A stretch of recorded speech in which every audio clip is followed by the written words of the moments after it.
Did you ever discuss your studies with people on the team? No, although they attempted to try and discuss them with me. Okay. Did you ever discuss the fact that you were attending the demonstrations and the rallies with your colleagues? No, but they mentioned they'd seen me on TV at one. Okay. Can you remember how that conversation started? Who was it with? Phil Davis. Not Phil Davis. Tony Smith. Tony Smith. Said he'd seen me on TV. Okay. And was that conversation initiated because they were checking it was you, or did you start the conversation by saying, did you see me on telly last night? No, I wasn't allowed to discuss anything to do with my work.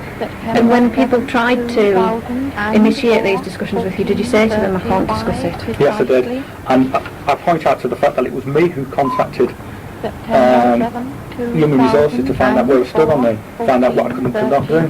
Do you feel that your colleagues continually tried to get you to discuss these things? Yes, I do.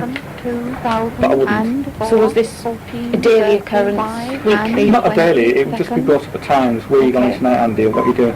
Some of them seemed fascinated by what I was doing. I mean, I don't need to be rude to people, but I was under the impression that one or two of them needed to get their own lives. Can you remember who specifically would try and get you to talk about these issues? Tony Smith was one and Nick Idle was another. And are they really the only two?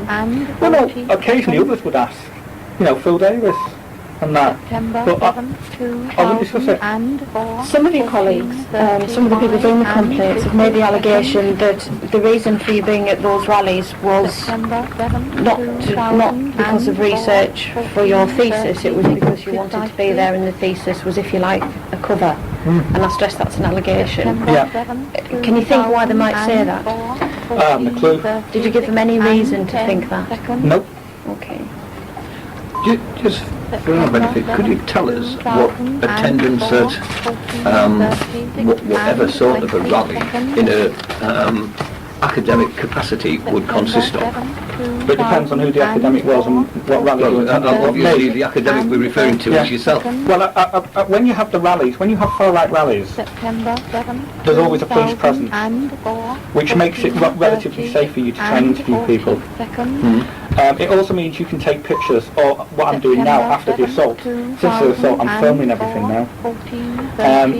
And it allows you to support your dissertation by, for example, saying the type of people who make up the BNP or go to BNP rallies, or you could support it by saying who was at that rally, the age, gender, things like that. The normal academic.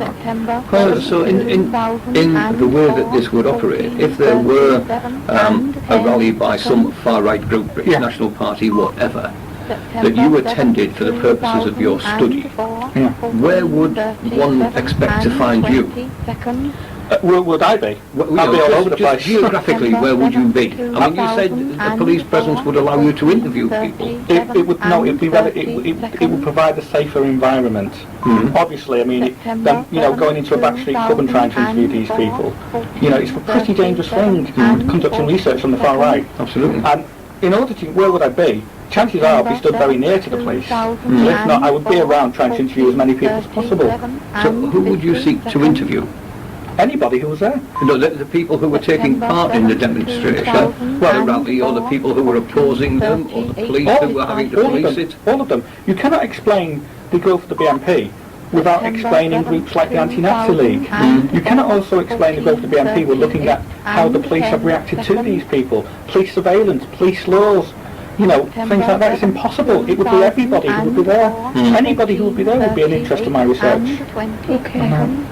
So, from the point of view of, if for no other reason, the safety aspect, you say that you would probably be quite close to wherever the police presence was. I mean, I'm not someone who's attended any of these things, but presumably one imagines the police would place themselves between the two opposing factions, if you could call it that. Normally, yeah. Or I could be stood with the Anti-Nazi League interviewing them. I mean, I'm not likely to get assaulted by the Anti-Nazi League. If I stood in the middle of British Nationals, as was demonstrated, I could end up with a hospital, and it's dangerous work, but I'm not going to give up dangerous work just because a group of fascists, disagree about my research or colour.